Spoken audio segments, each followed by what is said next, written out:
I just got this bookshelf in the mail and I'm gonna install it. What am I saying? I guess build it because obviously it doesn't come pre-built.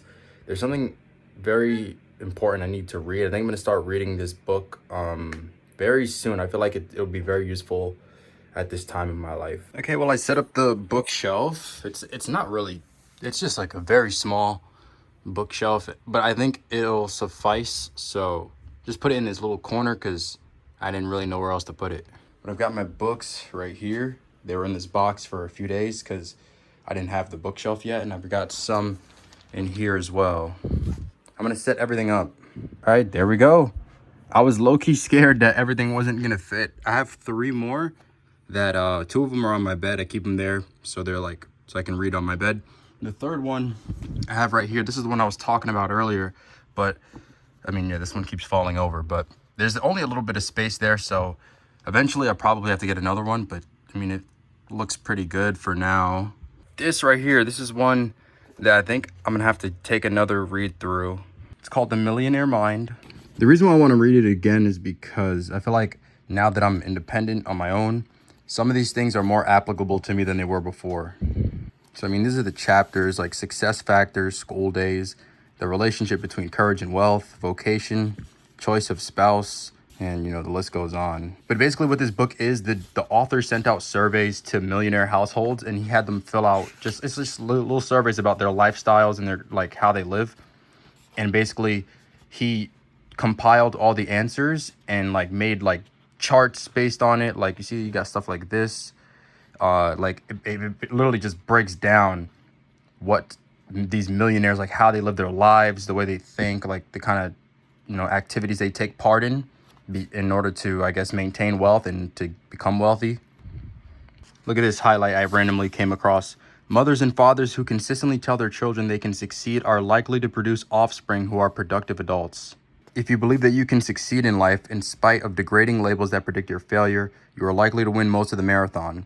This is the common experience among millionaires. The large majority report that at some point or points in their lives they were labeled inferior, average, or mediocre, but they did not allow critics to forecast their future achievements, and they overcame their label of so-called inferiority. Early failures, dismal classroom performances, disastrous academic records, and dreadful SATs will defeat those who allow these academic measurements to dishearten their souls. But if one keeps working towards lofty goals, one can and will succeed in America. I remember there was this one part, it was talking about how millionaires, like how much they value their time, and that whenever they go food shopping, like some of them even have like maps drawn out of like the supermarket, so they know exactly where everything is, and they can spend as little time as possible in that supermarket to go food shopping, just in and out kind of thing. So look at this table right here, right? It has a whole bunch of these throughout the book, but this is just one of them. This is the chapter for success factors, and this is what millionaires filled out in their surveys as the most important contributing factors to them being successful, right? Percentage of millionaires, percentage of millionaires indicating factor, very important. So number 1 and 2 are tied, being honest with all people and being well disciplined. Number 3 is getting along with people. Number 4 is having a supportive spouse. Then we got working harder than most people. And then you go down and down and down. And then all the way at the bottom, graduating near at or top of my class. They think, millionaires literally think that this is not like the least important factor into becoming successful. And this is the chapter about school. It says what's called school days. Yeah, this is where I read that quote just earlier. But this one says, being perfect in school does not translate into becoming a high performance leader because analytical intelligence is not a strong correlate of leadership ability. If you aim to achieve wealth, it's best to learn multiple skills and qualities, work hard, socialize, enjoy people. I've discovered that most self-made millionaires were confronted with one or more significant obstacles in their life. Without overcoming these potentially devastating roadblocks, they would not have become economically productive. It was the struggle, the hard journey that gave them the foundation for becoming successful. This is literally school days chapter. You can see it right there. This book is honestly like just really, really, really good. And I really want to reread it. Now that I'm like skimming through it again, I really want to reread it.